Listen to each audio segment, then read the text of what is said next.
agent wa Museveni ng'ayita mu Pastor Kayanja.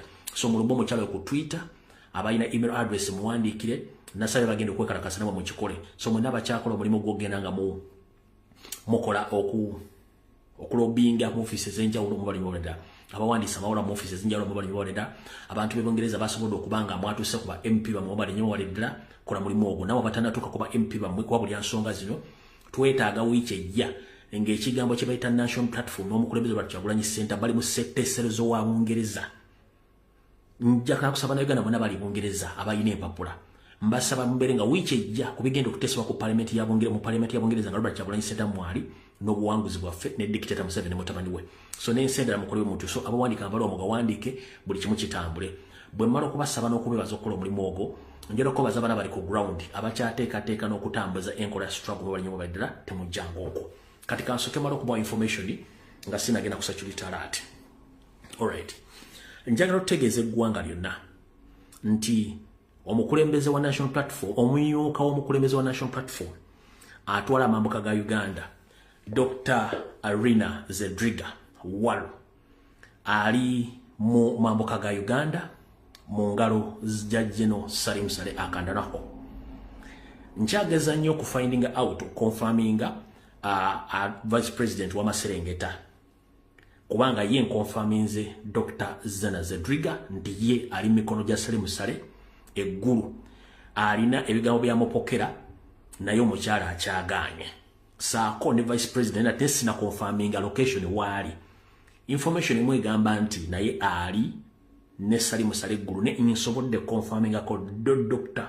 Rina Zedriga Walu ndi ye ali mikono gya General Salim Saleh akawandanaho bagezaako nnyo okumunyigiriza akkirize offer n'okulya mu kibiina olukwe saako n'okuba nti akkiriza offer ya ministry oba n'ensimbi ne akyaganye naye nga gyali mikono gya General Salim Saleh naye ye aw'Amaserengeta tukyanoonya ewatuufuwo waali tukonfaminge nkiddamu gwe wenna abadde anoonya Dr. Rina Zedriga njala kugamba Dr. Rina Zedriga ali mambuka ga Uganda mu mikono gya General Salim Saleh akandanaho yamuyina era agezaako nnyo mukozesa byayagala amukozesa ensobi ye akisipi kyayagala.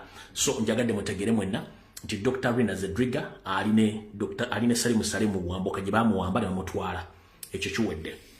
Kati kiba kiwadde kibaza okuggwa kati njagala muwulirize information yenu. Njagala buli muntu yenna owa National Platform ontambuliza akatambi kano katuuke ku kansala wa LC3 katuuke ku chairman wa LC3 katuuke ku chairman wa LC5 kansala wa LC5 member parliament yenna eyaloleddwa ku kadi ya National Platform muwulire bulungi nnyo tutandisa ne security alert then ndyoke ngende ku muhoozi ne banne. Oluvannyuma lwa National Advance Movement kimuyita NRM okugezaako okwetyebeka mu bigere by'obukulembeze obutagiwereddwa ne babuuza Electoral Commission etulage obuwonvu n'obugga obulaga ti Museveni yawangudde ne ku mutimbagano ogwa Gola Moses oba ku website tebannateekayo mpapula ezo kubanga tebalina diala forms tebalina balaga ti Museveni yawangula kyovula waliwo okusatira kungi nnyo.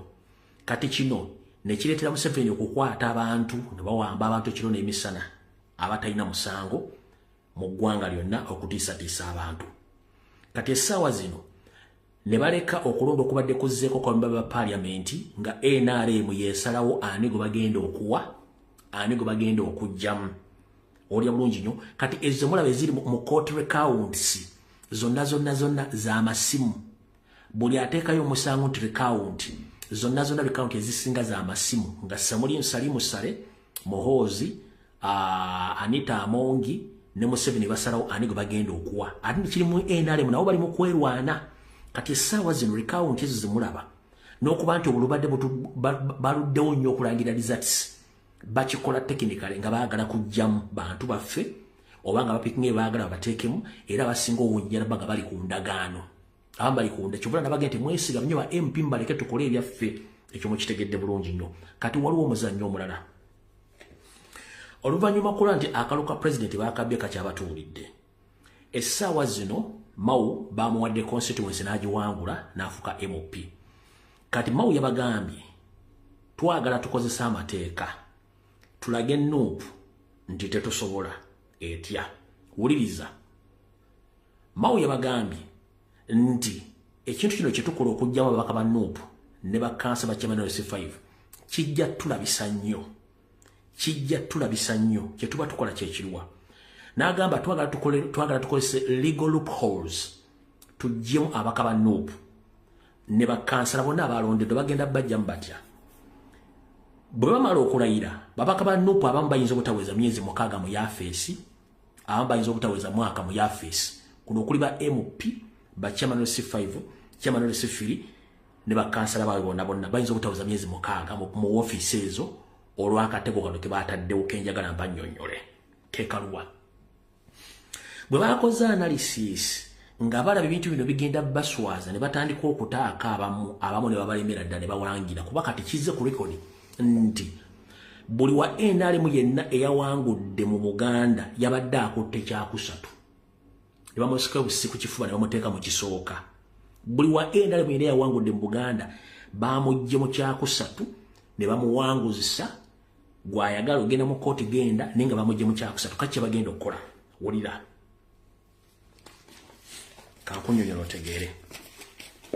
Mwenna abakulembeze abalonde ba National Platform ndi wano bategeeza okwetola eggwanga lyonna nti Mao ne gavumenti ye balina enteekateeka namutayiika eneringa security alert, balina enteekateeka namutayiika nti bakkiriziganyisa ne Mukama Museveni nga balina plan empya ey'okweeliminatinga abakulembeze ba National Platform bonna balondeddwa okuva ku mbeba ba parliament okwa ku kansala nga bayita mu nkola ey'okubateekako emisango, ng'emisango gino gigenda kuyita mu office ekwasaganya obuli bw'enguzi nga bayita mu office zaabwe. 1 wulira bulungi nnyo, mwenna abasinga obungi bagenda bateekako emisango gy'okulya enguzi, okweyambisa obubi office n'okwona ensimbi z'omuwoomusolo.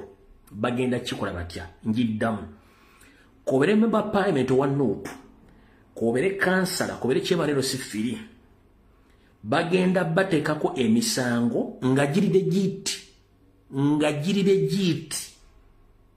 nga sigama nti bakupulesinzeko emisango mikyamu nga giride giti.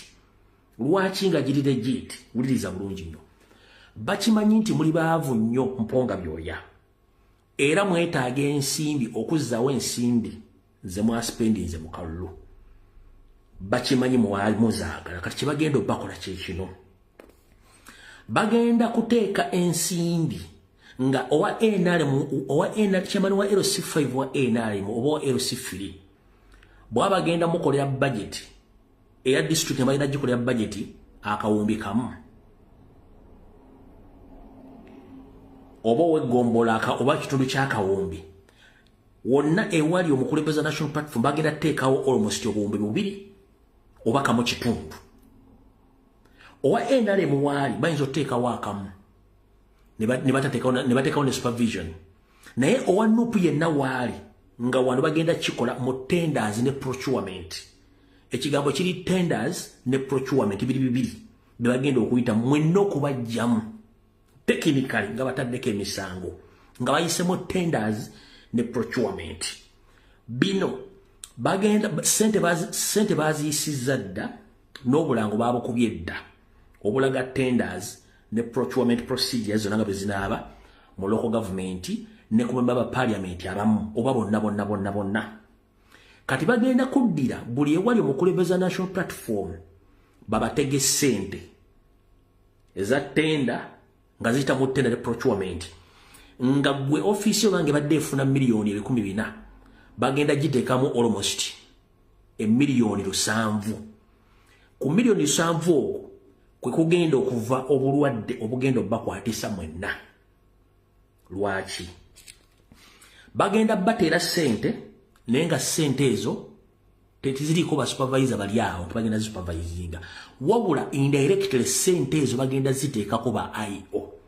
Ba IO be ba intelligence officers abagenda okubanga bali mu bitongole ebyo oba mu yafeesi zammwe nga bali codinga buli kimu kye mukolesa sente ezo mu yafeesi. tenda muzigabidde baani muzigabye mutya muyisizaawo mutya ebintu byammwe mutambudde buli kyonna nga bakirikodinga kino kiri ku LC3 LC5 n'aba parliament bagenda basindikiranga n'abantu abagwira naye nga balina business mu Uganda basobole batuukako okugenda mu negotiations bafunye batya procurement bafunye batya tenders bagetinze involved mutya mu activities z'egombola oba eza district mu kuteekamu ssente oba mu kubawa tenda kati mu bagenda okuyisa legal loopholes zonna ezibakwata mwenna ba MP ngomaze okufuuka MP nammwe bagenda batega ssente zino muzisayininga ezimu zigenda kubeera za looni ezimu si za looni ezimu nguzi buli kyonna ky'omanya kiri mu ddiiro bagenda kibatega naye ng'olukufuna bwe bati immediately mu kooti teddamu kusala kintu kyonna nga bakujja mu parliament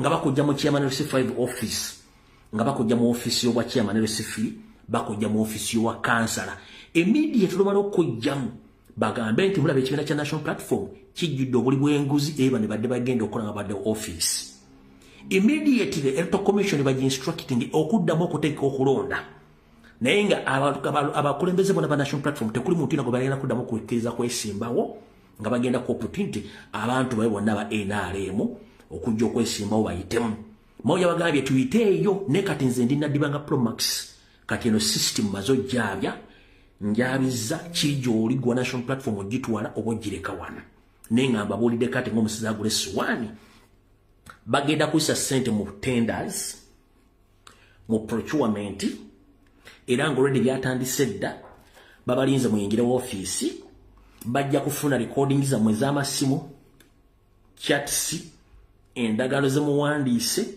endagano juwaddani ani agitutte sente ofunye mmeka muzigabanye mutya kanso zikoze buli kimu bagenda kikola nga kiriko IO bakuletera obujulizi mu kooti ng'okkiriza bukkiriza nti ki gogunsinze kati gwe chairman LC5 chairman LC3 bakansala MP mbabuulira abamuyinza obutawuza myezi mukaaga mu yafeesi zammwe oba omwaka kubanga kino kyakkirizibwaziddwako era buli kimu bakitegese dda sente bagenda ziteekayo mugenda kirozaako eno video mujja gijjayo mu mwezi ogw'omukaaga wangu ogw'omusanvu bwe tunaba tutuuseeyo mujja gijjayo mugambe nti lumbuye ebintu bino yabyogera ne tutabiwa budde naye nga bituuseewo bajja kukuleetera recordings zo ez'essimu bakuleetera chats zo eza WhatsApp oba ez'ekintu kyonnokya bakuleetera agreements bakuleetera buli kimu kyonna kyobadde okola mu office yo oba gwe kansa oba chairman LC5 oba MP mwenna bakibateze ogwe mulimu ogwazizza mawu bamulesa akola ebintu ebyo nga bagenda kuyita through legal loopholes okola kyonna kye baagala okukola okuderitinga abakulembeze ba national platform bonna okuva ku MP okutuuka ku kansala olw'ensonga bakimanyi nti muli baavu nnyo mwetaaga ensimbi nga nenna bwe gisimufungize mwegendereze eno ddiru yayise anaaba agyebakiddemu gw'onooba omanyi olw'ensonga babawadde emyezi 6 ku mwaka nga office muvuddemu ng'ekibiina bakitaddeko enziro nga tewakyali wadde muntu yenna asobola okugamba nti agenda kukola ki agenda kuba nti akyagenda national platform n'abakulembeze baayo so kati muganda wange yenna MP gy'oli muli wa national platform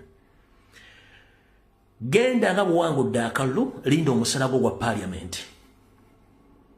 weewala omuntu yenna akuyingiza mu ddiiru z'otamanyi nkiddamu weewala omuntu yenna akuyingiza mu ddiiru bagenda bajja mu parliament bagenda bajja mu ofiisi ezo kobere kansala kobere chairman LC3 kobere ani bagenda bajja mu parliament yo through legal loopholes nga bayita mu tender ne procurement tenders je emirimu egibeera ku district oba ku local government omujjanjandize mumpe ngenda kukola kuyola kasasiro mu kibuga wano ngenda kulongoosa nguudo bakulima nguudo eze tuyita tenders procurement ye system eyitibwamu okugula ebintu ebikozesebwa mu yafeesi zonna oba ebikozesebwa mu local government mu yafeesi zonna kati kire kyatenda nkunyonyodde ne kunyola kyo procurement ne deals n'ensimbi engeri gye zigenda okusaasaanyizibwamu eza local government across the country nenga strictly batargetinga wali wa nope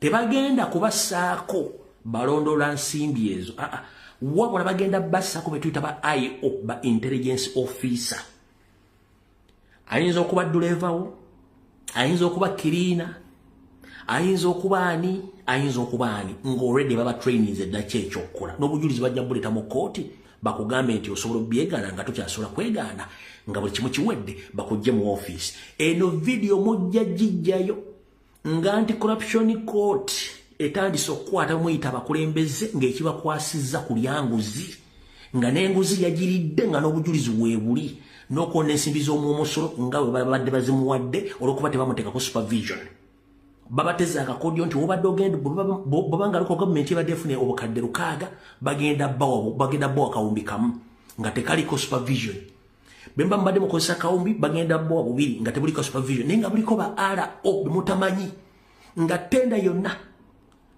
procurement yonna gye mugenda okukola n'ensimbi zonna simanyi foreign trips simanyi biki byonna conferences biki nebasumbuseemu nga yasusse mu mbalirira ne bwe kiba kikopo kya chai oba airtime oba ekintu kyonna ekisinga obukulu comrade wange member parliament togeza no signing ekipapula kyonna nga tomaze kufuna legal advice MP natogeza no signing ekipapula kyonna nga tomaze kufuna legal advice kansala wange yonna gy'oli omulondo wa national togeza no signing ekipapula kyonna nga tonnafuna legal advice basobola okubaga ekintu mu kanso yammwe ne bakiyisa mwenna ne musayininga bagenda okuddamu kibasomera nga mwakkiriza otunda ebintu bya gavumenti nga temwafunye lukusa mwenna kanso ne bagiyiwa MP basobola okusayiningisa empapula nga tomaze zisomamu ne bakutwala mu kkooti oluvannyuma kudigiddeko omusango nga wasayininze ekintu ky'otamaze kwetegereza ne bakujja mu paliamenti babawadde wakati w'emyezi 6 ku mwaka ana abatawulidde nze nga bulijjo naddibanga Promax ennaku z'omwezi ziri 3 mbyogedde mubiwulire atayagadde goonoomanya ebisigadde saagala kunenyezebwa kubanga ng'okugambye security alert esooka era njimaze security alert yokubiri nyongera okukujjukiza gwe Munnayuganda yenna wooli ng'olina essimu ya buyonjo abasajja bali mu kutya mujje ekintu kyonna ekyefaanaganyiza vidiyo ez'enkyukakyuka ng'otambula red block zikyatambula era zikyakwata abantu saagala bamalire mu makomera olw'okuba toyagala kuwulira olw'okuba munyooma nyongero bagamba red block zikyaliwo oba emmotoka abayimiriza ne bajjabwako abantu amwe bagajjako password ne bakwera mu ssimu yo ne balyoka bakola bye balina okukola ne bakwata ne bakutwala bikyagenda mu maaso ekyo nakyo mukitegedde era awo security alert nzifundikidde kati waliwo incidents egudde Busega waliwo incidents egudde Busega wali edda bayitanga MKM ewali ebyuma ebikuba engano ne kasooli kubanga ffe abaludde nze ngeri gyenzalwa ku luguudo olw'e Masaka kati Busega walingawo ekitongole kyafumbanga emiti nga kitunda emiti emifumbe bakiyitanga MKM Busega kati awantu awo Salimu Sali yatwalawo nga yekwese mu Mandera omusumaali kati emmere yonna y'ensigo n'engano bibakubira byonna bya Salimu Sali kati waliwo chairman w'ekyala bamuyita chairperson bamuyita Kabuye Pius ng'aliranye Busega roundabout ono gwe bakonedde ennyumba ze zino njagadde okutegeeza ng'obudde bukyali ze zino ennyumba za chairman ze baakonye ozira bulungi nnyo bazze kino bazikoona nyumba bakonye ennyumba nnyingi nnyo naye njagadde sooka kumuwa information ng'obudde bukyali kati ekyo ekyuma kyekiri kyemulaba kyembadde mbagamba mukira bulungi nnyo kyekyo ekyuma ekikuba eŋŋano kampuni ya Salimu Sali gaga amayumba bagamenye agali emabega w'oyo chairman kati ebyuma by'engano na buli kimu kyonna eyo kampuni ya Salimu Sale wale bakugamba nti ya Mandela. Kati sabo mukulu chairman mukulu Pius Kabuye amanya ge bampita Lumbuye eyo kampuni eri yawo yatwale yagula ettaka lyawo ya MKM eyefumbe bikondo kampuni ya Salimu Sale ndi wano kutegeeza tobuuza nti abakulumbye okutema n'okumenya amayumba go baawa awo bayayi ba Salimu Sale eyo kampuni eyagala kugaziwa egire ddala ku nkulungo y'Ebusega wennyini nga tewakyali muntu awaliwo oyo Salimu Sale yagala otwali wantu awo wonna nga talina gwe yeebuuzizaako. Information egamba bweti unidentified attackers vandalized the residence of Busega Gwanya Zone Chairperson Kabuye Pius near the Busega roundabout area today. No injuries were reported. The motive is still unknown and the chairperson was away at the time. Motive ya kutwala taka. Motive ya kutwala taka lya mwa Salimu Sale wonna ayagalawo ako konna katundu abenga yakatwala nga olwo kampuni eyo ekuba engano nebyokulya ebirala. So chairman njagadde otegeere saagala obeera bakubuzeebuze mu motive yabadde ki Salimu Sale taka alyagala baagala ki kampuni kiveeri kijire ddala mpaka Ebusega wano ku roundabout kibenga kirimu open space nga olina baba atambula manti yo kampuni kati mufuse obstacle kino kivudde mu kumenya ennyumba zammwe obula bagenda twala obulamu very soon bakimabulamu bwammwe kuzina ennyumba zammwe utakeere bagenda ditwala omanyi tugamba nti ekiri atabala kyekiri anasigadde waka mujja kiro zaako awo tuvuddewo eri information ngenda kujja nayo temutya eyani eya Muhoozi tujjaawo njagadde kusooka kuyisawo information eno mulyoke mutegeere bulungi nnyo.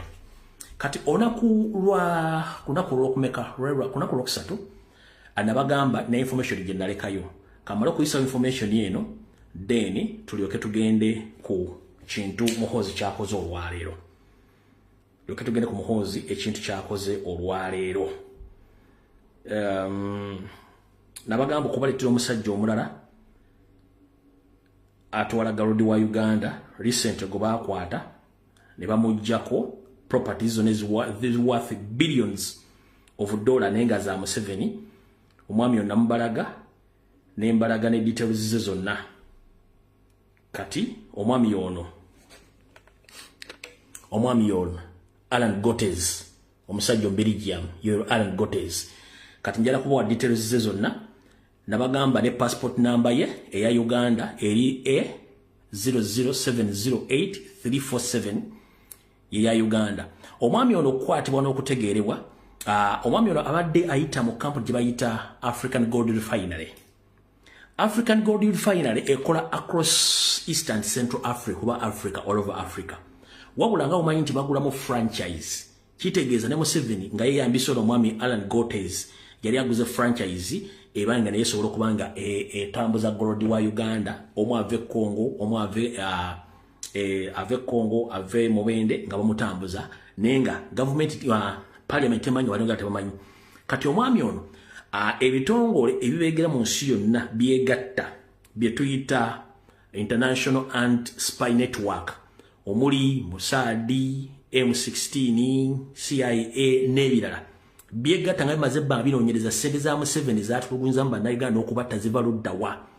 Ne bakizuula nti Uganda etunda gold ku world market naye temutunda yo nga direct eyita mu ba agent yasooka okudduka omukyalo nabategeeza oli omukyalo Mudaaki muna Kenya yali mu kkomero Luzira balinawo n'abantu abalala.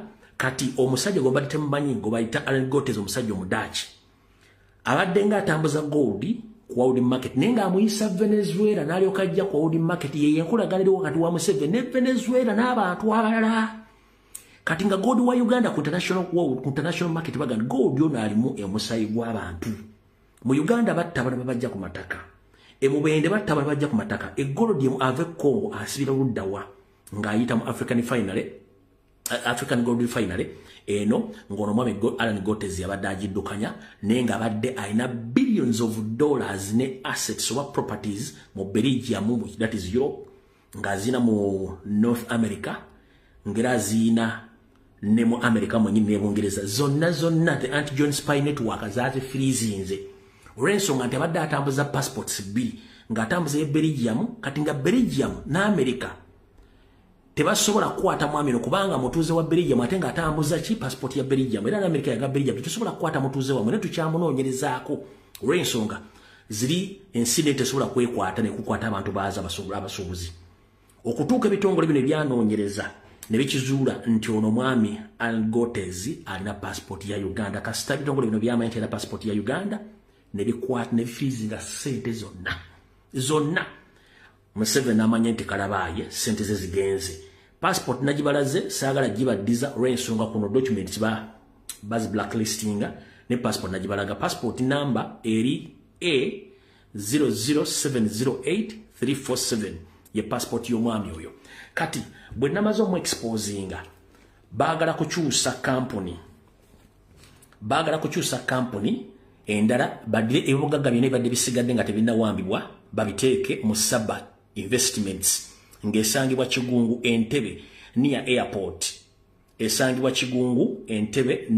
airport gye baagala okuzzaamu ebibugagga bya Uganda byonna Museveni byabadde abbye ng'abikwese kati eno company eya Saba Investments gye baagala okussaamu ebibugagga byaffe Entebbe esangibwa wano wulira bulungi nnyo omwami ono mu Belgium kati company gyabadde ayagala okuteeka bintu bino mbaga bagiyita Saba Investments esangibwa ku ploti M103 ne ku M106 Sebugwawo Road Entebbe PO Box 37574 Kampala Uganda nkidda mukono kwebali e passport number webale nnyo Paulo Okrutu ye passport number kati company endala ebba mineral resources zaffe eza gold ono omwami Paul Gotes gyabadde akozesa esangibwa ku plot M103 ne M106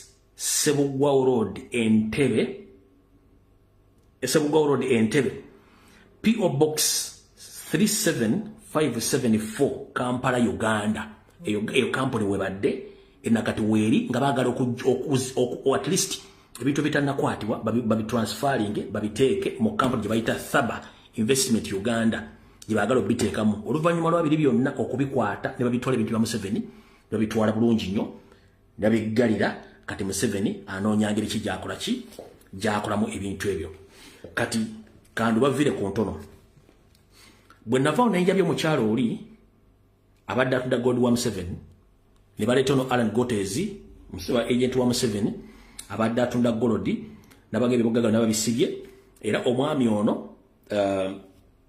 abadde atunda gold wa Uganda nga amuyisa mu Venezuela nga mutwala kwa Wood Market naye ng'ebitongole bino binoonyereza Museveni ssente z'akozesa azijjawa okutulugunya abantu jjukira gold ono alimu Jerusalem Sadakanda naho alimu Muhoozi alimu Janet alimu Museveni alimu abaana be bonna nga bakola omulimu gw'okutunda gold wa Uganda ne ono abadde adisigayizinga ng'ayita mu franchise ya African Gold Refinery gayino mu Belgium eyo franchise ya African Gold Refinery erimu Africa wonna kati bandozi bafunamu franchise bwe kugamba ekigambo franchise kiringa bw'olaba nti kati mu Uganda mulimu Shell mulimu KFC nenga administration yonna y'Abannayuganda nenga top boss yagula buguzirinya okukola business eyo kati ne eno African Gold Refinery bano bagula buguzirinya olwokuba nti eno company badde registered world over nga bagimanyi kati nga bana bayisizamu gold okuva e Congo owe Mubende nga bamutunda kati yooli owe Busia bamuwa famire y'abaki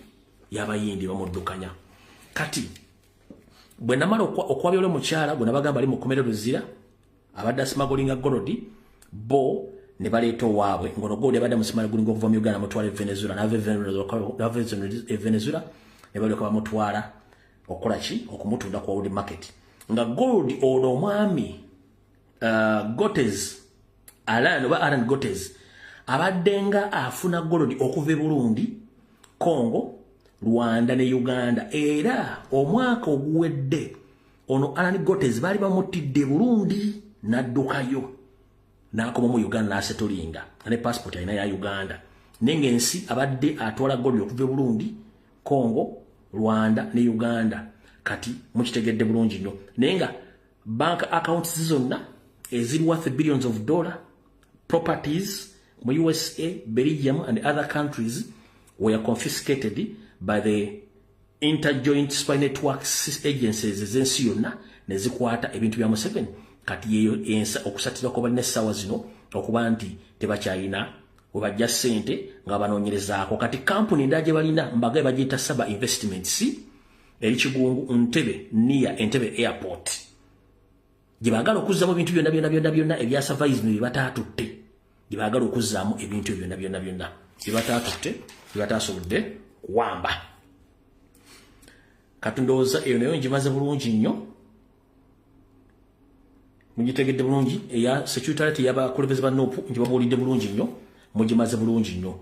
Kati ndowooza katugende ku kibaddewo olwaleero. 1. Okusookera ddala bannayuganda mwenna kati mutandise okutegeera kye bayita gavumenti ya Museveni ebbanga lyemaze ng'ekola effujjo nga yeekweka.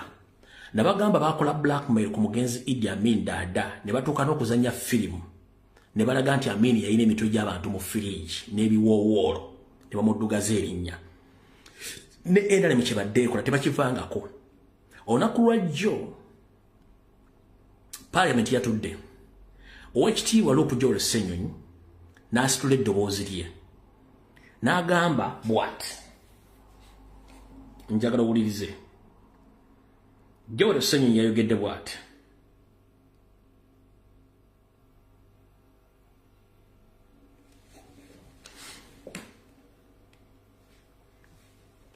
Ne before Joel Ssenyonyi okwogera ndowooza kanjizanye nga njitadde wano bwe nti omuyinza ogiraba kuba njagala ebi loud and clear nga buli omu asobola ojjula bwe yayogedde. Abaamuzeemu baamuzeemu naye bali omu nsi y'omu ku baamuzeemu naye nga bali omu nsi ali arrogant nnyo awozambu Ssenyonyi tasobola mulagira na kumubuuza obuvuyo bwa gavumenti bwekola kubanga yamusomesa. Kati abaganda tugamba ne gwozadde akkubira engoma n'ozina. Kati mukulu bali omu nsi oli musajja mufere oli mutemu. Mukufa kwa Serena Nebanda weetaba mukufa kwa Serena Nebenda. Mujjukira bulungi nnyo oyo musajja bali omunsi. Yeetaba mukufa kwa omugenzi MP Serena Nebanda bwe baali bakufunye body parts za Nebanda nga bagenda zitwala e Bulaaya baziggyeko samples bakebere ky'ekyamutta. Omusajja oyo bali omunsi yagenda ku kisaawe ne babba body parts za Serena Nebanda ne baziyiza abantu okutwala okebera ky'ekyatta Serena Nebanda. Kati njagala owuliriza Oweekitiibwa Ssenyonyi ng'ali mu Parliament ayogera. Is attempting to intimidate me. Obviously, he will not succeed to intimidate Joel Ssenyonyi. The OP doesn't qualify to lecture me in this house. You don't. I thought you had the Makerere. Okay, you got that. Right on, Speaker. Honorable, I haven't allowed you, please. No, I haven't. You ask when you're seated. No, just first sit.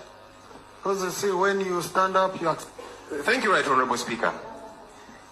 The Honorable Mario Munsi is attempting to intimidate me. Obviously, he will not succeed to intimidate Joel Ssenyonyi. When he says that I am in no place to lecture him, but who have I lectured here? I am raising critical issues of concern to all of us, matters of law. So how do you say that I'm now standing up to lecture you? I'm quoting for you the law. And that is the critical concern. Why do you not address, I don't know if it's in order to try and address my person. I'm not attacking you. If it were him as Minister of Information, I would still raise the issues of concern to him. Why do you not raise these issues of concern when we say, no, these are not arrests? Thank you. Can I be allowed to finish the point of order, sir? I was processing the point of order. Honorable colleagues, please. No, please. It's important I raise... Conclude. Because I don't want him to again make it seem like it's a personal issue. No, it is a matter of law. And where we are concerned, when people are abducted and for days on end we don't see them, they might end up becoming like John Bosco Chibalama, whom the Prime Minister said he was arrested. Up to now, she has never accounted for him. 6 years later. That's why we are concerned. I don't want the same thing that happened to Chibalama to happen to Lina Zedriga. Thank you. Thank you. Now, Honorable Yomus, I have to rule. There is a point of order against you. Yes. So, honorable colleagues, now, Honorable Senyonyi made my work even more difficult in terms of ruling, because he said that he cannot be intimidated. So since Honorable Yomus cannot intimidate you, let us ignore it. We take it as a passing, you know. Okay? Yeah. So Honorable Yomus, please. And the LP should listen. I said there are arrests being made and are being processed in accordance with the law so that the suspects appear in court. That's what I said.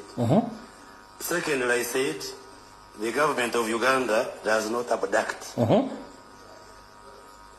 But if your dear one goes missing, there is a law which guides you on how you can report police, and the police can assist you to look for that person. I am alive to the law in this country as a member of parliament. So, Kati, Honorable Senyonyi, bwatu byavuddewo ne bali omunsi. But unfortunately, oba ekintu ekisinza okukwasa ensonyi, lwe lunaku lw'olwaleero, okire ekikesezo olunaku lwaleero, nga mukulu Joel Senyonyi amaze okuteeka okwemulugunya mu parliament, okukwatibwa kwa vice president abasatu, n'okubuzibwa n'okuba nti president akyalina mirembe mu ggwanga. Kino kyaleese ba NLM propagandalist okutandika okugenda ku TV, ku radio, n'okutandika okwogera ebikikinike nga bawolereza mutabani wa Museveni Muhoozi ne gavumenti. Naye nabagamba nti ekigoba n'abasajja kyambadde ekkanzu ey'omuleera kitaddeko n'ekizibaawo, wattu kyambadde n'ettangira ennyala. Gwe bawolereza olunaku lwa jjo emisana bugenza okeera ku makya ng'ate amaze obbayiwayo gye batasobola kuva. Mu parliament babagambye nti amaka ga Kyagulanyi mazingeko, tebakkirizaayo muntu n'omu. N'omukyala yakubibwa n'ayisibwa bubi. Okuli Prime Minister Nabbanja n'agamba nti Kyagulanyi waddembe okujja teryamunoonya. David Muhoozi n'ajja mu parliament n'ayogera naye ng'adifendinga muganda we, Muhagande Muhoozi Kanyerugaba. Bali omunsi n'akikola. Ne ba ele propaganda bagamba nti Babi yabadde azannya firimu ye nga documentary bwe yagizannya omulundi ogwedde, kati ne Babi yeegase mu kuzannya documentary emwabire ku TikTok babyogedde. Naye emmwanda bwanika nga bwetatudde omuvubuka ebigambo byennyini bye twakola wano live nga twogera. Ne Babi najja n'abyeyogerera. Bwakedde ku makya n'ata akatambi akalaga omukyala Babi Itungo Kyagulanyi ng'ayavulira mu nju ye ng'amaze omutuusaako ebikolobero.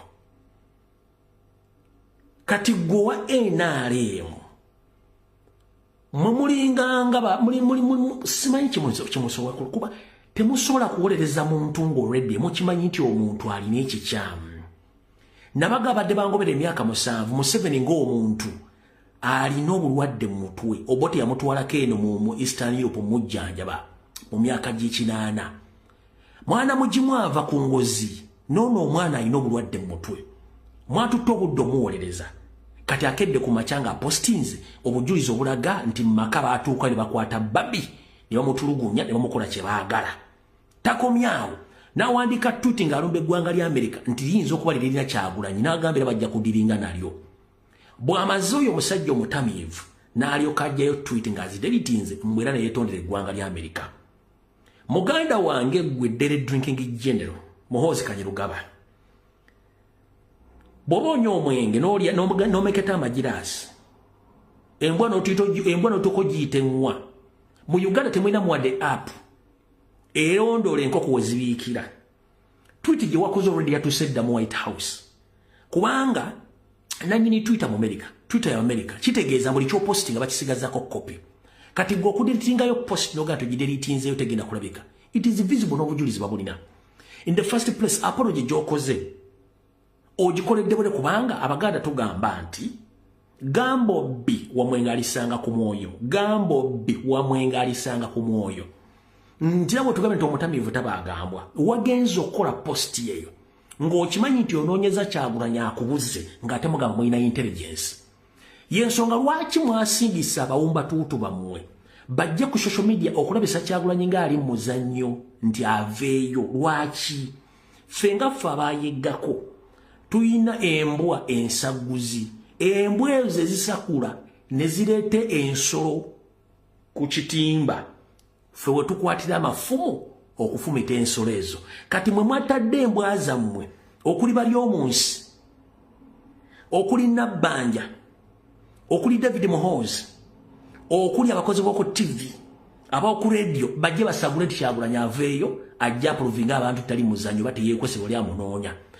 Obwo obuzannyo bukadde nnyo. Wano muli mu Buganda bamanyi kye bayita okuyigga. Muli mu Buganda wetumanyi nti bayisobola okuyigga nti embwa esobola okusindikibwa n'egenda eyigga ejjeyo ensolo gye yeekwese. Ekyo tukimanyi. Oli mutabani waani wa Ssentamu yayiggako. Eggomba baayigganga. Tukimanyi nti embwa engize ezaala enkolya. Kati mwe muddidde enkolwa zammwe muzisingise zijje zitandika okusagula zoogere. Tumanyi bulungi nnyo nti Museveni nyine batamale kye baagala kujjawo Kyagulanyi. Kati akedde ku makya. Ebigambo byonna abyogedde. Abitadde ku mmeeza. Mugenda kuddamu kwogera ki?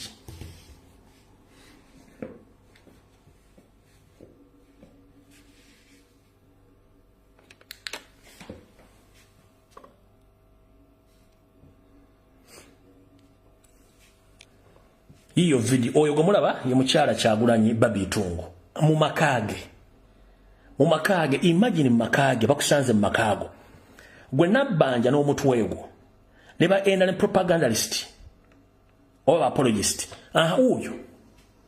oyo Babi mu nyumba mwa recordinga uyo mwa recordinga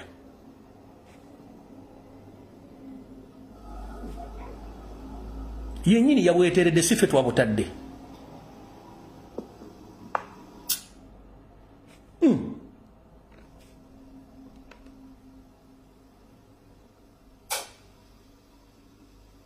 Mu makage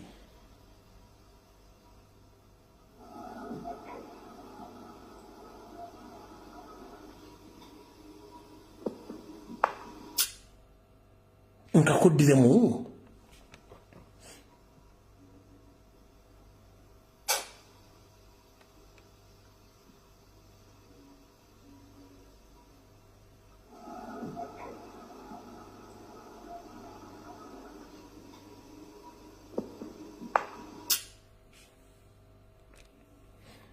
kati mukyala Nabbanja ne banno ebintu byogenda byogera otya kubanga wano yekenyini ku tweet kamalo bad design post endala ku tweet wano yenyini yagambye bwati tweet mugisome.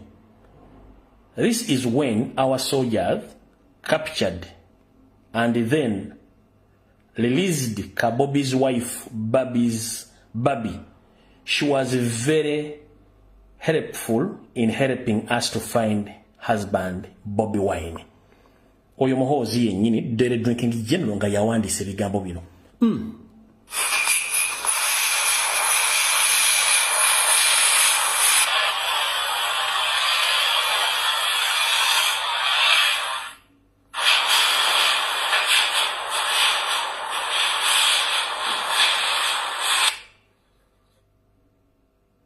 Bibyo nkakuddiremu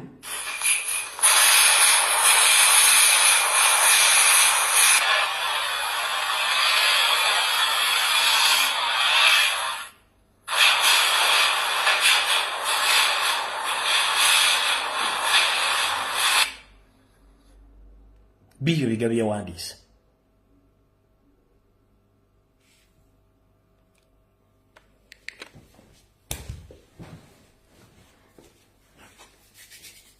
Kati nze njala kubuuza mukyala Nabbanja Musafiri waliwo n'ekyalo ekirala kiringa omulambo waliwo omukyala atunula ng'omulambo bamuyita simanyi Buchana abeera ku Bukedde ne bannammwe saako David Muhoozi saako ne bali omunsi n'abala. Muhoozi kyakoze ku makyagaliro okuta obutambi buno. Njagala nsooke nkubuuzeemu, olina omwana omuwala oba olina omukazi waka. Toli wogenze kunoonya kigule magala eddiba. Omuntu yenna najja n'atuuka mu makaago n'akwata mukazi wo n'amwambulamu engoye n'amulikoodinga n'amukola by'ayagala. Gwe kuba kati omukyala kye yayogera Babi exactly Muhoozi kya postinze. Anti muwolereza nnyo omukyala kye yayogera wano Muhoozi kya postinze. I was wearing a biker, and on top of it, I was wearing a nightie. So he held the trousers of the nightie and pulled me up. Then he held the shirt of the nightie from the back. He was using one arm. So he held it, then he brought the phone in front of me and said, remove the password. I said, I have told you I will not remove the password. The one that he came with held me in the neck here and lifted me off my feet in the neck like this. So when he lifted me, in self-defense, I kicked him because he was in front of me. So I kicked him in the groin and then he walked away. This one pulled me, the buttons of my shirt broke, and he stayed with my shirt in his hands. Now, I just walked away from them and went and stood in one corner. But remember, this is a house full of men. Some looked away. Some were unbothered. One of them said in Luganda, Nedda mama muddize essaati ayambale. Then one of them held his hand and walked him out.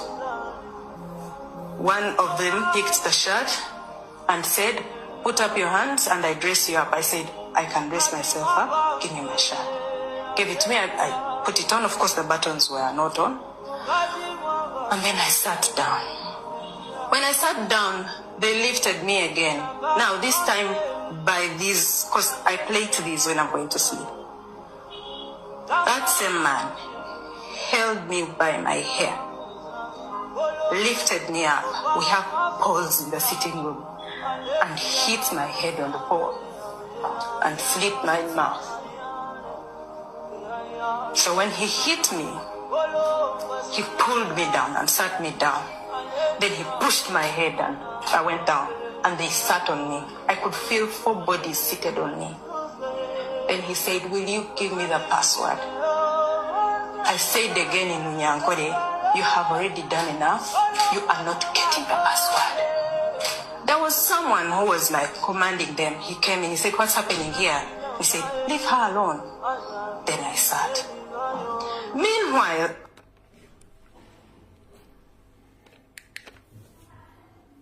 njera tugende katono nnyo mu forensics mu video. Njera tugende katono nnyo mu forensics. Mwenna abanalizinze video eno mwine ekintu kye mwabuuka kye njagala tusooke tukwatemuko katono. Fenna oba mwenna nange namaze kyetegereza nnyo. Waliwo ekintu kye twamisinga mu video eno kyekiriwa. Mchala Babi tungo wabanga ali mu kwogera ensonga zino nga bamaze omukwata bamulikodinga.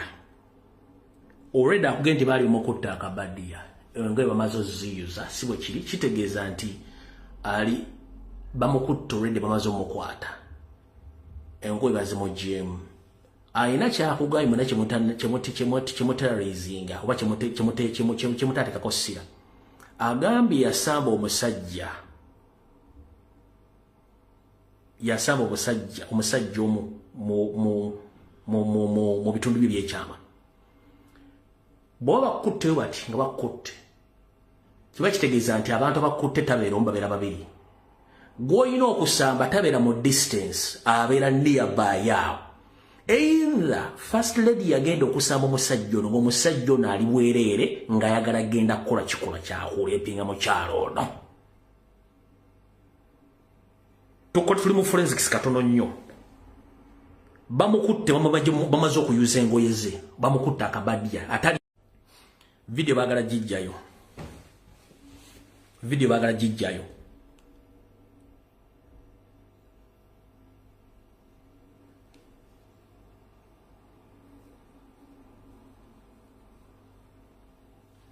tuli mukola forensics katono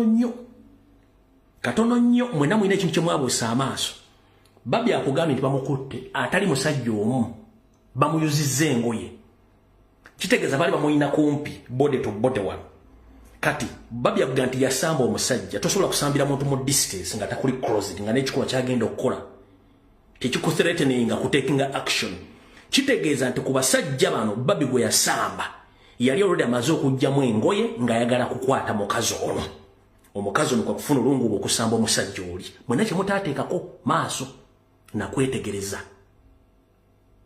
kati ono omwami okutaakatambika n'obulaba bulina naye kye twamugamba ne bw'onoota obutambi nga mwakwata omukyalo it's going to be a dangerous move against the regime, against the entire family of Museveni. Nabbanja mwazenga muogira kati can you defend video muhozi yenyingi yeteredde mwena kye mwabuusa amaaso kyekyo wagambira nti nasamba omuntu kankabaddiramu wano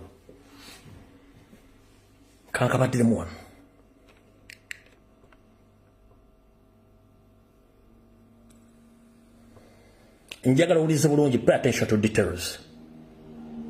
I was wearing a biker, and on top of it, I was wearing a nightie. So he held the trousers of the nightie and pulled me up. Then he held the shirt of the nightie from the back.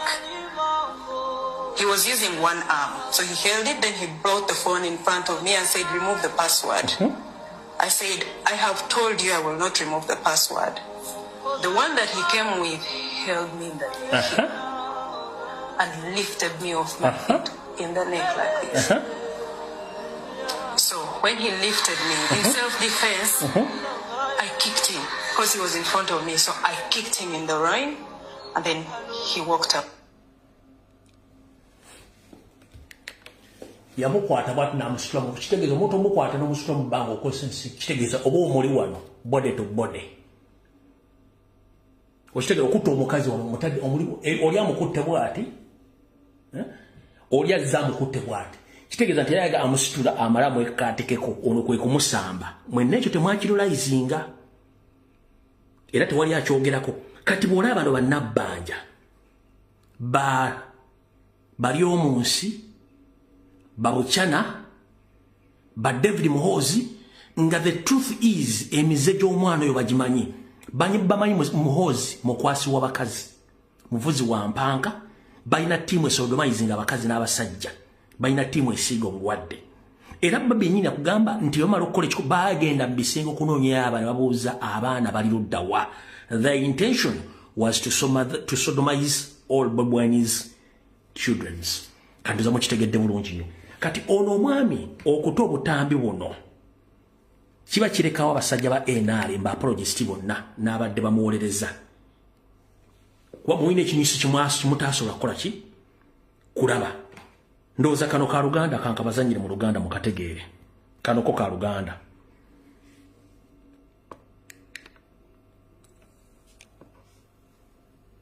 basse omuyabadde alina essimu ya Samsung ng'eri ku tripod nga recordinga buli kimu ne bwe banyambulidde engoye yangobereza ne babadde bamenya ne banyambulidde engoye listen ne banyambulidde engoye already omukyala mumulese alibwe ne banyambulidde engoye nkaddemu kankaddemu njagala ulize bulungi nnyo njagala nkaddemu we banyambulidde engoye basse omuyabadde alina essimu ya Samsung ng'eri ku tripod nga recordinga buli kimu ne bwe banyambulidde engoye yangobereza ne babadde bamenyamenya ebintu yabigobereza kamera buli kye bafumiza akikobereza kamera babadde balina owa kamera nga yemina evidence President, what describing the emotions ze babadde nazo nti si za bulijjo zino zikola sinazirabako kale ndowooza abalala bazirabye nnyo emondi zalibwa kuli zabadde emondi ezo zabadde ziriko zimagazini mpanvu buli omu kuko yabadde abudde ezimu sizirabako ekyo kyekyadde kiraga nti gye babadde bava it was different section of security olowooza nti bano abasajja baavudde oba eyabasindise ye mutabana president General Muhoozi? Anoonya Kyagulanyi yamuwa ultimatum ya 48 hours n'amugamba. All right.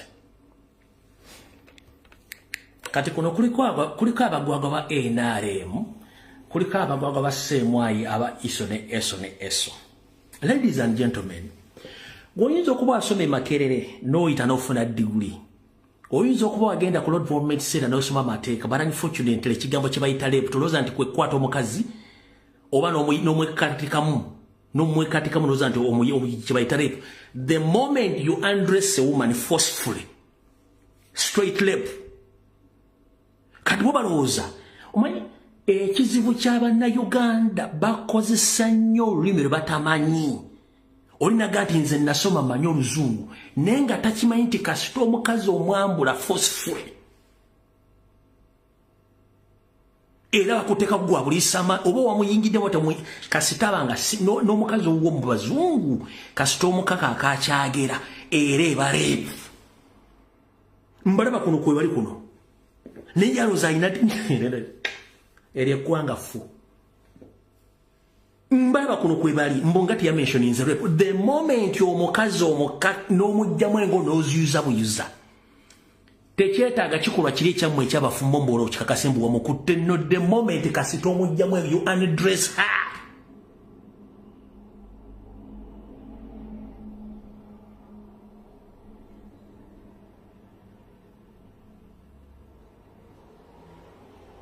Musoma mwina degree temusobola kukozesa amagezi gammwe eyo sebo nayo rape bagita tempted rape noba guloza mbu twamuyingiddemu ebeera tempted kubanga kabere mukazi wamu munju mu nsi z'Abazungu n'omukaka akakyagera jjajja guba musango.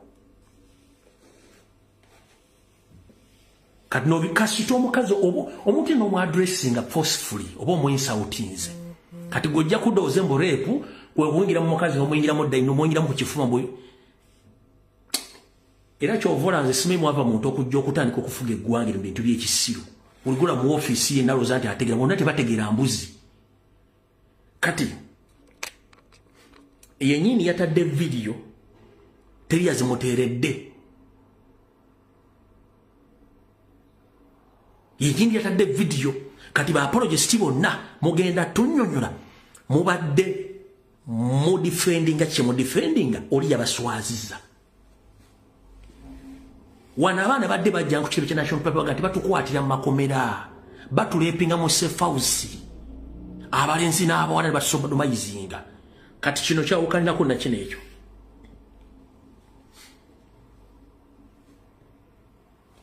Era ogenda kuvaayo defending ng'odefendinga ki kati mwenna kyabalidde era kikyabalya.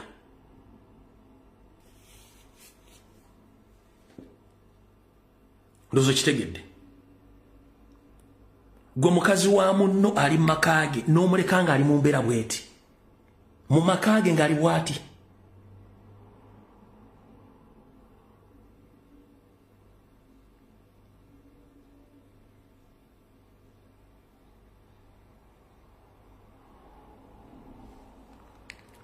Kati kakigambe kyotamanyi ensonga lwaki poliisi ekyagaanya okgenda okufuna okuwandika omusango kubanga kyebagenda osanga nabo tebasobola kiwandiika. Ekyo nakyo bali temukyebuuza.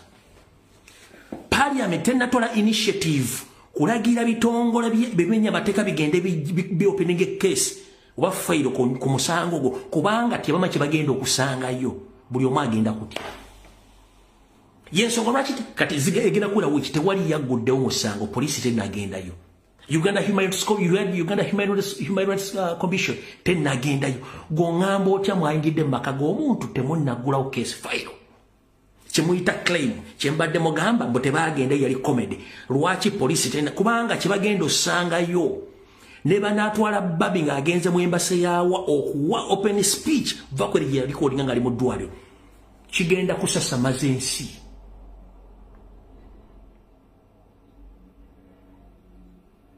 Kigenda sasamaza ensi.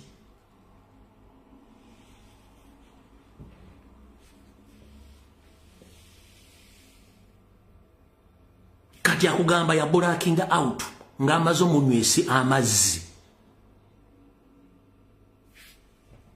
yinda kuwa oba nkyalina ano forensics wange nano omusawo wange. Let me see.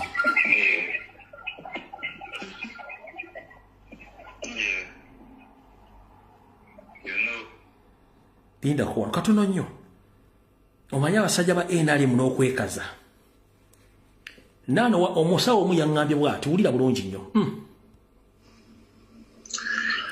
I am a Ugandan medical profession located in the United States of America, and I have been in the field of community medicine for over 25 years.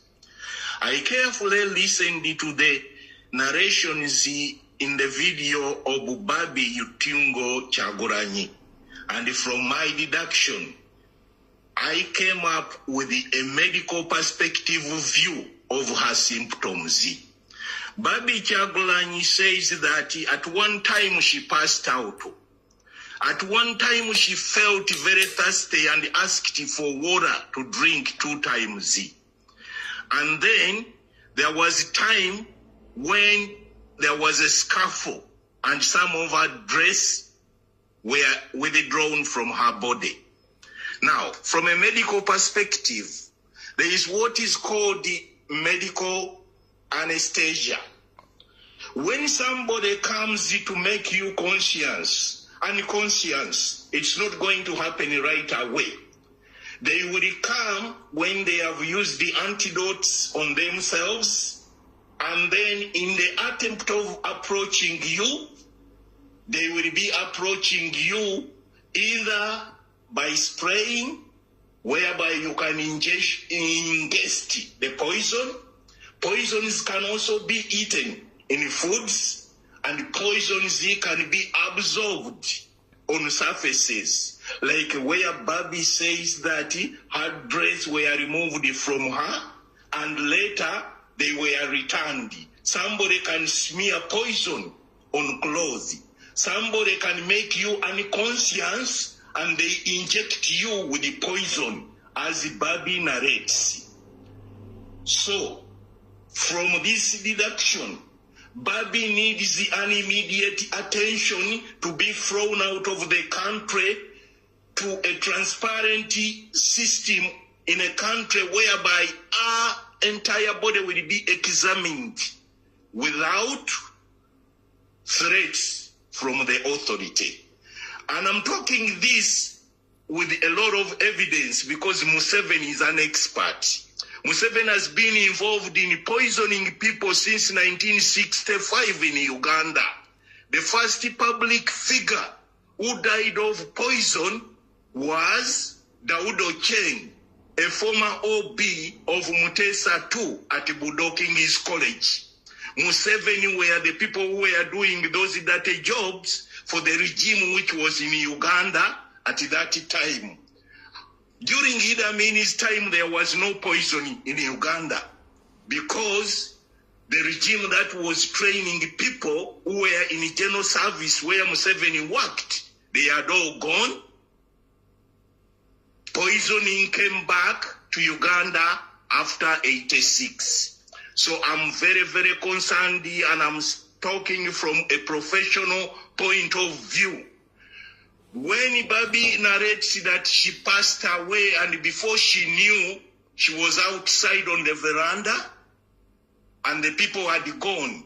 They had given her what we call a medical anesthesia. You guys in the local language, you would say caliform. When somebody gives you caliform, then they can inject you with anything without you knowing what is going on. Babi was injected either with the HIV virus or poisons. Ebigambo byomu ku basawo muna Uganda ali gyali. Kati government ya Nyando Soferi bino ebintu badde bikola nga tewali media, tewali social media platform, ngera tewali muntu asobola baddamu. Omuzadde nga Nabbanja olina abaana abakulu abali mu bufumbo n'abalala bakyali waka. Mukazi, imagine mukazi munono jomuzanyira ku katemba. David Muhoozi. Wadde Muhoozi muganda wo. Lwakiri mwanditudde mu family meeting ne munenya. Najja ne yeetonda publicly nti nakoze ensobi banasingisa abantu bange mu bukyamu. Ne mujja mu parliament mutiisa abantu. Kubanga temwagala mazima. Kati kino kankibagambe bintu bino Odongo otabyogedde.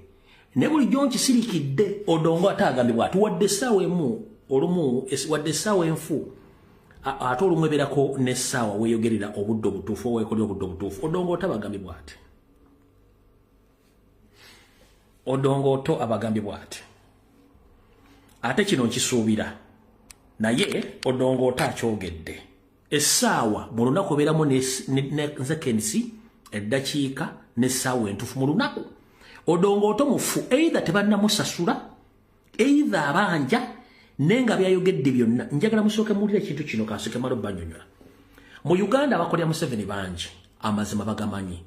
Naye bwalwawo basasula bajja ne boogera amazima. Ate boogera amazima tegasobola kuvaawo. Kati ate bajja ne batandika omusapoti nga tekijjaawo kiri nti baayogerako amazima weegali. Odongo atabagambibwa ati.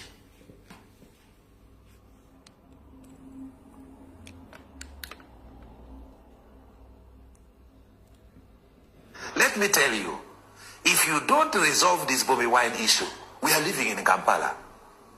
What is the issue? We are living in Kampala. What is the Bobby Wine issue? No, he cannot be on the run. He should be assisted. They should send people. Say, Muju, we can trace where this man is. This Rubongoya, whoever. I know, Semuju, it is not comforting. There should be negotiations. Because we are in Kampala city. This city, if it explodes, you are in the land of Baganda, and they have voted against the government. If you are joking with this, then we are on a time bomb, we are on a sleeping volcano. So the eminent persons, the religious leaders, the pastors, you have to reach out to the president. And we have a national dialogue. This is even where we can start having discussions of government of national unity. So, should Bobby's disappearance be an issue to put the country on the edge? Because the state says... Supposing you wake up tomorrow and find this body... disappear that is on volition and they are not pursuing Let me tell you, that is a wrong statement. The state should look for Bobby Wine now. Because if you wake up tomorrow and find him dead on the shores of Lake Victoria, assuming some terrorists get him, Al-Shabaab gets Bobby Wine, and they execute him, and his body is dropped in the street of Kampala, this city will burn. So it should be in the interest of the state actually to look for Bobby Wine and give him protection, because he's vulnerable. He could be on a border now. He could be on a hood. This is the time we need to talk even of government of national unity. What's wrong with Bobby Wine becoming the prime? Kati nkugambe muntu obanga ayogera mu obudde n'ayogera. Ebigambo bino mbiwulira ng'ebyokusaaga. Amawanga okutabanguka tekiva wala nnyo. Kiva mu nsobi bakulembeze abeefuula nti b'amaanyi okulemererwa okuwulira. Wano. Mukyala Babi Itungo ava mu Maserengeta. Sirowooza nti byamukozeeko byasanyusiza abantu ba Maserengeta. Nkuwa kati ango. Mukyala Babi Itungo Kyagulanyi ava mu Maserengeta. Bye mwamukozeeko sirowooza nti bisanyusa abantu ba Maserengeta. Gye muyitanga mudduka. Robert Kyagulanyi Ssentamu mwana nzalo ya Buganda muzzukulu wa Nambi. Ng'omusajja wagambe na kibagambako dda nti okubeerawo kwa Kyagulanyi kuyamba mmwe. N'okumuwa obuyinza kiyamba mmwe. Ate mulowooza nti Kyagulanyi agenda kulowoozanga mmwe nno. Kyagulanyi tagenda kulowoozanga mmwe. Kuba kyasinga okwagala yagala unity. Singa bukeera ku makya ng'afunye ekizibu afudde muganda wange. Automatically mba mulangiridde genocide. Ekyo kyo kibagamba. Nakeera ku ngoye bwakyogedde kubanga akyogedde from point of knowledge ng'akyogedde akimanyi. Kubanga ono state agent. Nakeera ku makya ng'afudde. Lwaki muyine mundu eyinza n'okulema okuvaamu essasi ng'abantu basituse. Omuganda Salambwa liwaawo kunyiiga ne bwe linyiiga kiba kizibu nnyo okwekuulako likuweekulako ofudde. Any slight mistake kiri mu favor ya okulanga Kyagulanyi waali. Wabula oyo muvubuka lunatic omuvubuka oyo ali mentally sick Muhoozi Kanyerugaba. eyefudde anirule nkulayirira ensobi egi n'omwana wali mu Amerika bali Canada ayinza obutasukka kuvaayo namwe mwennyini omuyinza obutaddamu okulabikako wadde emyaka gyonna na buli kimu. So it's your best interest okukuuma eggwanga nga Kyagulanyi waali ate muwa obuyinza bwe kubanga yawangudde ekyo mukimanyi. Jenoside Museveni obubaka bubwo mwe muyinza okulooza mu kwesa abaana bammwe mubawadde amannya g'Ekiganda amannya g'Ekirugwala ag'Ekinywa ag'Ekitutubamanyi tubamanyi. Salimu Sele kikutawaanya buluvu na bubbi. Salimu Sele buluvu na bubbi. You had nothing to walina kyewalina. Buli kimu okifunye. Lwaki temuleka ensi n'etambula? Bwe mulowooza ensi mugenda gikungula mugenda giti wali kyogenda kutwala ensi egenda kusigalawo. Bamagulumeru abazungu bajje ne baagala ogyetikka n'ebalema. Abakulembeze ne bajje ne baagala ogyetikka n'ebalema. Kati gwe Salimu Sele olowooza ogenda kusinga ensi eyo obunene obwegenda egenda girekawo naye omusingi gw'osimidde abaana bo n'abazzukulu. Essaazi lwakutte Dr. Ronald Zeriga omwine wo ne Vice President Rose Boyle omwine wo muwanga Kivunyu mwamukutte mutaddeko emisango gyo bano abaana b'abantu bano be mwasse mugenda bagamba ki? Bano abaana mugenda bagamba ki?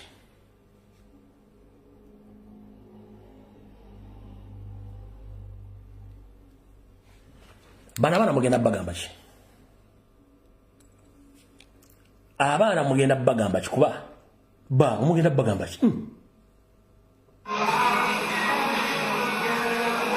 Today is 28 January 2026. Let this message go to USA President Mr. John Donald Trump and European Union. Ursula Gertrude. We are sons and daughters of those who were politically jailed and massacred or killed in Honorable Mwangan Chibumbi's home on 15th and 16th day of presidential election due to political issues, and he was commended guilty, but we know is innocent. All religious leaders, political leaders, and Human Rights Commission, they are quiet on what is going on in Uganda. All our rights of demanding for freedom and democracy in Uganda was taken by means of a gun, whereby we need fresh restoration of democracy in Uganda. Our victory of government change was stolen by means of a gun on 15th to 17th. Due to false results from election commission. Even our elected president, Mr. Robert Kyagulanyi Ssentamu, AK Bobi Wine, is on run, hiding in our poor houses for life survival without no crime. His home was also raided last night, and his wife was seriously tortured by Genmuhos Museveni's son, and she was rushed in hospital for medication. So, Mr. President Donald Trump and European Union at large, we need your help so that our government changes peacefully, because we are yearning for a peaceful government change. Help us to restore our country back in hands of weak indigenous Ugandans. Waliwo ebintu by'owulira n'owulira nga n'emirembe gikuweddeko, naye Mukama atusaasire. Mukama akole ki? Atusaasire. Saagala nnyo kuwanvuya katambi kano, kubanga tulina okusenkana ku saa 2 ez'akawungeezi. Olwali ngenda bbawa chance okuba masimu, ngenda kwogerako n'omwami oli gwe mbadde ntera okuleeta abe nga atufeesiza wakadde tujje tuwulire ensonga zino nga bwe ziri. Wabula nnyongera okutegeeza Munnayuganda gyonna gy'oli. Okukyusa eggwanga eryo kiri mu mikono gyo, si mu mikono gy'amagulu meeru. No, nkiddamu. Munnayuganda yenna gy'oli, okukyusa eggwanga eryo kiri mu mikono gyo, si mu mikono gy'amagulu meeru. Magulu meeru ajja kujjamu ng'omaze okusituka. Lwaki? Gye muvudde kati n'entalo zibadde zijja kuzibeera mu nsi. Abazungu baakoleramu mitawana mingi bafunamu ko okuswala nga mwali ebyayire Iraka ebyaliwa bingi bafunamu okuswala kati beetaaga okuyingira mu nsi nga bannansi basetuse bannansi bate basetuse ensi ezo tezigenda kujja kati Munnayuganda kiri gy'oli okwetegeka na buli kimu kyolina okwetegeka okulanga tulwanyisa gavumenti eyo mu ngeri yonna esoboka tebagenda kukoma kutta lwaki gwe Munnayuganda li akaba maziga nti Museveni tagenda kukoma kutta okuva bamujje Nakivalu okuva nola ku myaka gy'emito yaleka Ssemoto munne mu kampu e Tanzania kati gwe omusuubira agenda kukoma ddi okutta ate nnyongera okubajjukiza ekintu ky'okutta ye part and parcel ey'Omunyarwanda omutuusi kimu ku bulamu bwabwe kati ffe ekizibu kye tulina kankibannyonnyole Munnayuganda bwe bakuttira omuntu n'okaaba ye oli talumwa aba alumya ggwe ffe ekizibu kye tulina nti ffe tulemeddwa naffe okukola ekikolwa kyekimu gwe bakutta naye totta bwe batta okaaba nnyo buluma n'okaaba totta the moment lw'olisituka nti omutuusi wa Museveni asse omuntu n'omunoonya kagere n'omugjawo lwe mulifuna libate talisobola kukenza kutta nkiddamu Omunyarwanda omutuusi gavumenti ya Museveni gy'alimu ekyokutta si mawulire kubanga kyekibayimirizaawo wabula olunaku lw'olimanya nti batutta nti naffe tulina kutta okufuna eddembe lyaffe lojja otegeera nti ensi erina okukyuka by all means nkikuddemu kikutegeeze bulungi nnyo Museveni ne banne okutta is part of their hobby oba hobbies ebintu bye bibanyumira okukola kati gwe bakutta n'otasobola kukola kikolwa bo kye bakuddiza oba kubaddiza kikolwa kye bakoze tona kyogenda kukola bamanyi mubeera nnyo miranga ne mwekubagiza ne the moment omuddiza ekikolwa kye yakoze tasobola kubeerawo ekyo kyo kibaga ekizibu ky'abaddugavu Bannayuganda and that is the only remedy Omunyarwanda kiku bw'otakifunira magezi kizaala ku makya n'olweggulo Omunyarwanda Museveni ne banne kiku bw'otakisere magezi kukifumbira mazzi gookya oba kifunira Dyson tosobola kukijja mu nju Museveni ne banne okutta mulimu gwabwe gw'omulimu ogw'okukaaba lw'olikera ku makya n'ogaa nti okukaaba nkukooye anzitidde weka munoonye nange mmotte kajja kuba kaweddemu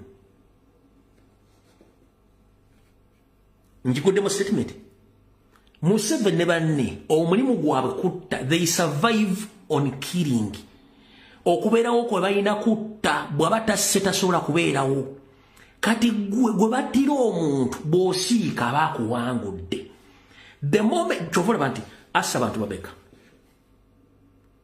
yali alekeddeawo okutta nojja mu mbeera ng'eno kankulaga vidiyo kano kankwasiza ennaku olyoka otegeere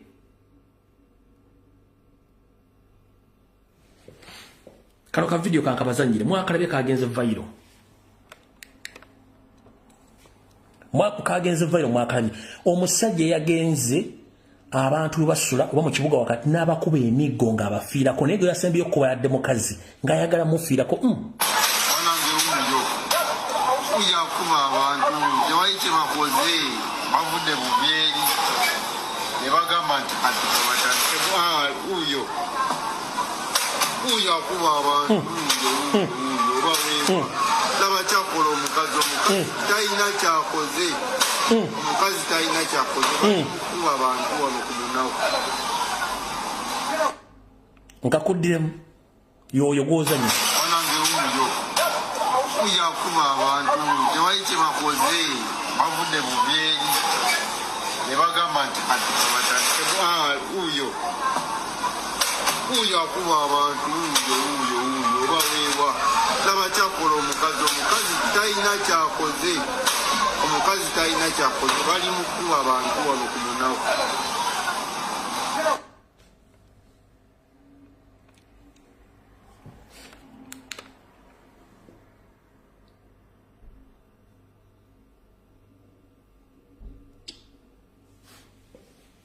yoyo yokutta takina muzibu gwe mulimu gwabwe omulimu gwabwe gwakutta gwe bwe banakuttanga n'osirika ono omwana mumujjukira oyo mwana mumujjukira bulungi oyo ekyakutuukako tubuulire tuli wano mu America haki ekyakutuukako People power. Our power. Our power. People power. Amanya n'eddoboozi nga bulijjo Masudi Luzige. Nze omu gwe bakuba amasasi emukono nga abankuba gavumenti ya Museveni military abasirikale aba commanding bwe gavumenti ya Museveni essaawa ya leero ndi wano mu ggwanga lya America natuuka waneno nga njambibwako Mami Dorothy awamu n'ettiimu ye yonna gyakulembera wane diaspora era mbeebaza nnyo mwakola omulimu munene nnyo nagyempise mu kampu nga badde banzibusa bantwala essaawa ya leero tubadde tuze wano kubanja kalulu ka His Excellency Robert Kyagulanyi Ssentamu nga bulijjo wabadde atera otugamba tewali kitaki essaawa kyenyinza kwogera okuggyako okubagamba okubakunga bannayuganda bannange muveeyo mu mayumba gye mwekwese mujje tubanje akalulu k'omukulu His Excellency Robert Kyagulanyi Ssentamu kubanga kino kiyamba ffe okulonda Kyagulanyi kyalande kiyamba ffe essaawa ya leero batubye akalulu tetulina kusirika tulina kuvaayo tukabanje paka tugenda kulemezaako paka Mwami Museveni wava mu ate agenda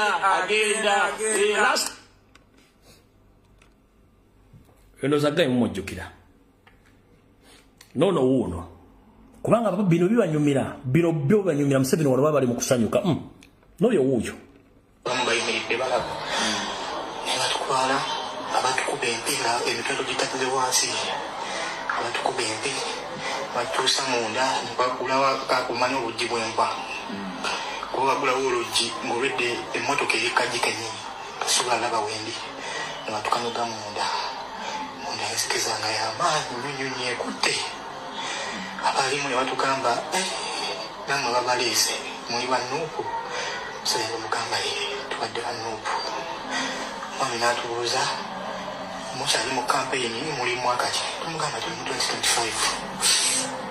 omusajja n'agamba maama nze abaana bange agamba ye bamuleeta 2021 mu kalulu akaggwa tubeerayo nga tupamaamu tusula emmere ewatuwa batuleeta bira lwagadde aliresa agikanyukamu bukanyuzi zimanyijamu tishaati ya nyazi n'engoye n'engatto zino zonna engoye esizanga okujjako kule engatto zo bazitwala era bansudde ndi mu bigere abadde tuli awo batuzikuba ne waba yeeta tagamba mbu akuyita erinnya mbu jangu olinya emmotoka tebamanya na muntu gwe bajjeemu era nabadde nze siri wakuvaayo kati wabula kupapa kulinnya mmotoka naye nga simanya gye bantwala ne papa yatulinnya emmotoka batutaddemu abantu twabadde 10 emmotoka era tetulaba ne batutwala nga bwe batwala luli ng'emitwe wansi esoma okwekanga nga bankuba mugere n'engwa ku kittaka owa booda abadde akunye n'okunkoomu yasibe n'agamba banaye omwana wuno avudde mu ddooni nga bansudde kumpi n'embikajjo nankwata nantwala ewa kansala kirungi abadde kumpi kansala ne bamufuna kansala ne bamukubidde n'agamba ngende ku disitulikiti kuba gyabadde nebatwala ku disitulikiti nebafuna kontrakiti okutuuka wano wendi kati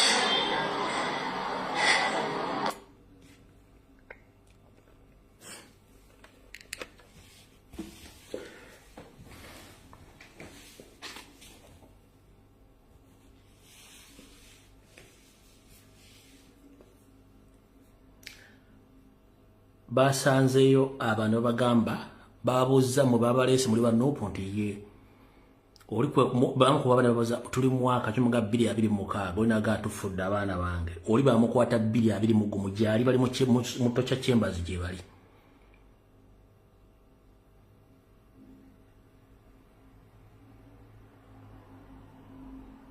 osanga omusajja omukulu ali ku TV yali promoter kati afuuse enali propagandalist akugamba Kyagulanyi yagala kuleeta butabanko mu Uganda n'ombuuza Kyagulanyi yali alese butabanko bumeka mu Uganda Kyagulanyi yagala kuleeta butono muga Kyagulanyi yaleeta entalo bumeka mu Uganda Kyagulanyi yagala kuttisa n'ombuuza ani atta abantu abo abantu bano nabagambye nti bakolanga omuzigo oba butto.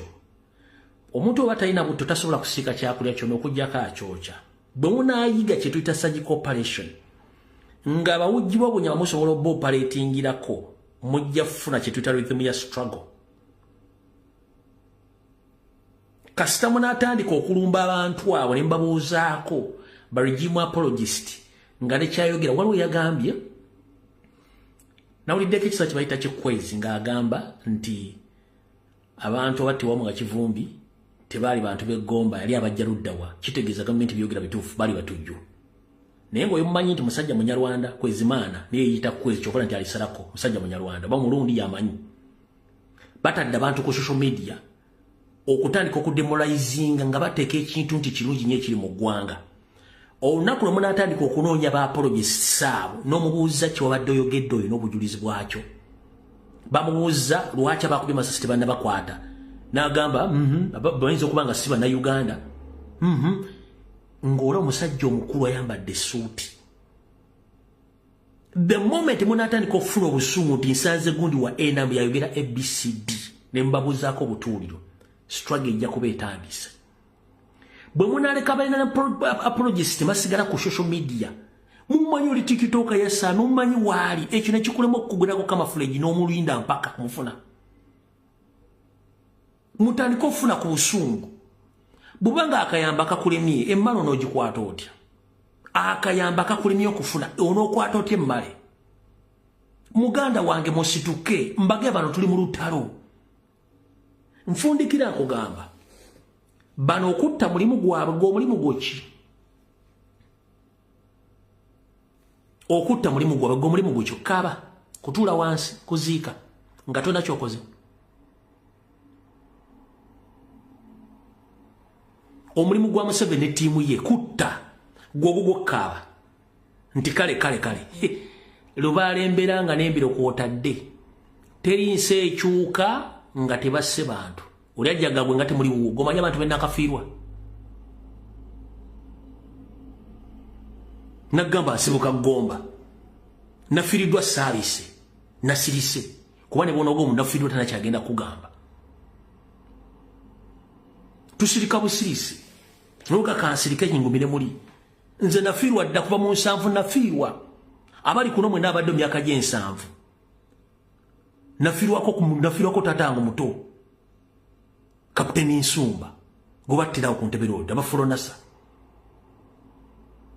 mu byabufuzi furonasa yamutta mu bafudde omwaka kimu namu relative wange nasirise.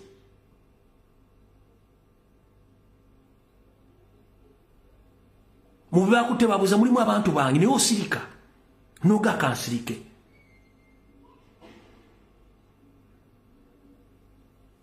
Abantu bafiirwa dda abantu. Kati mwe kye mulina muyimba omuntu wafiirwa simanya akaabe nnyo. Olunaku lwe mulitegeera nti Museveni omulimu gwe kutta mwogwa mweki nti ogwa mwekaba n'ogwo kaba gulina okukoma tutandike naffe okuzza eddagala lyennyini batukozesaako mujja kumutegedde. Olunaku lw'olitegeera nti okukaba kwaffe tekukyayamba Museveni waatwagala mujja tegeera ekyokukola mujja kwenunula. Tusinkana kawungezi ku ssaawa 2 n'amasimu. Ngendagezaako kunoonya kontakiti zange ndabo bati nsobola okufuna abantu abasobola okwongerako ku nsonga ezo.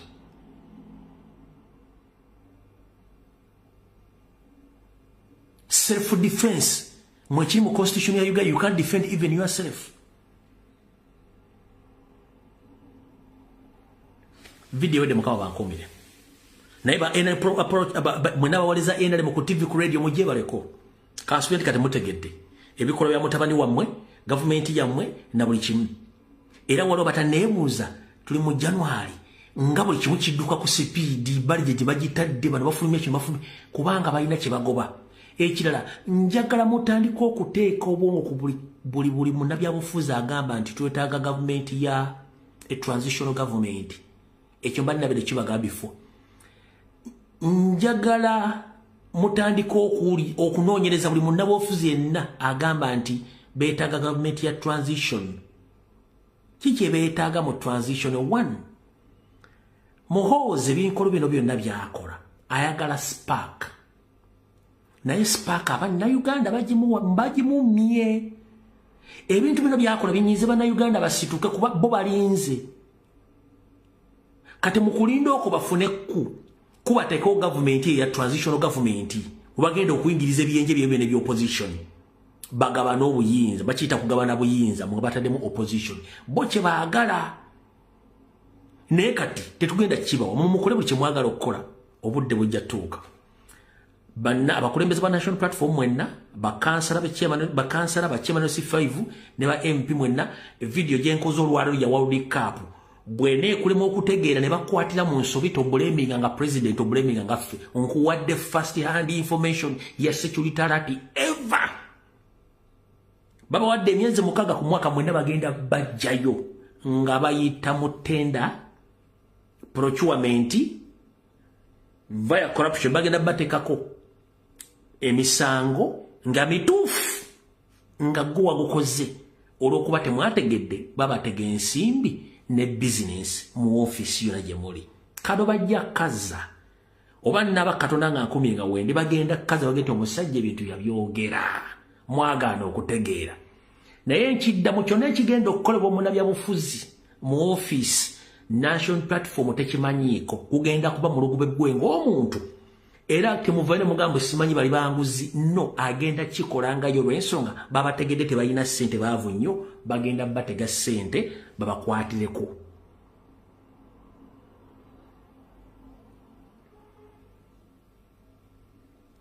gwe kina kiremye okutegeera gw'onoomanya ebisigadde Allah yamanyi wabula nga nfundikira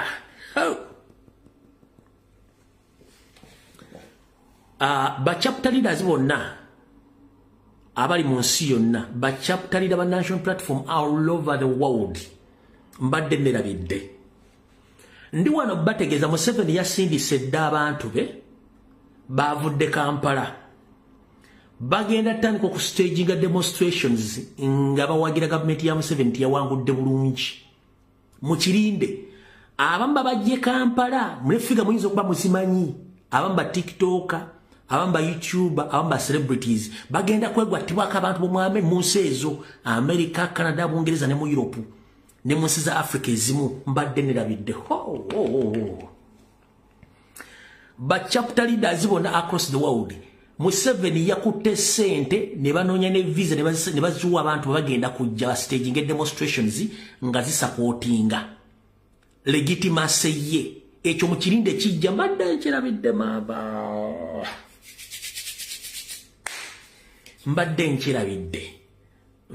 mbadde nkirabidde ntya mwena okunywa ku mazzi kanziremu ekibanyonyole Museveni ngayita mu kitongole ky'ekikettere bweru w'eggwanga ekya ESO yafunidde abamu ba TikTokers abamu ba YouTuber abalaba public figure mu Uganda already batandise dde okutambula balina ne ssente bagenda kukwatagana enkwezenge eziri mu diaspora za NRM ba staging demonstrations nga baagala kulegitimizinga buwanguzi bwa Museveni abe Canada mu kirinde America mu kirinde Bungereza mu kirinde mu Europe ne mu nsi zo mu Africa ne Middle East bayizoteka conferences na buli kimu nga nti Uganda terina buzibu nupu byogera bikyamu akawutwa akawangula era bali mu comedy bali mu kuzajja documentary kijja bajja bonna bagenda kujjira mu nsawo ya ESO kulaga ne CMI ne ISO bagenda kujja mwe bali bajja so mberawo ya njagadde kana mukasera mukatege bagenda ku staging demonstrations nga bali mifevo Museveni yawangudde biki nupwe balimba biki bonna baga tebiriyo biki mu kitegedde bulungi nnyo ku nsonga ezo tujja sinkana kawungezi nja kyongerako era nja kyongerako mukama 13 mpeera mweraba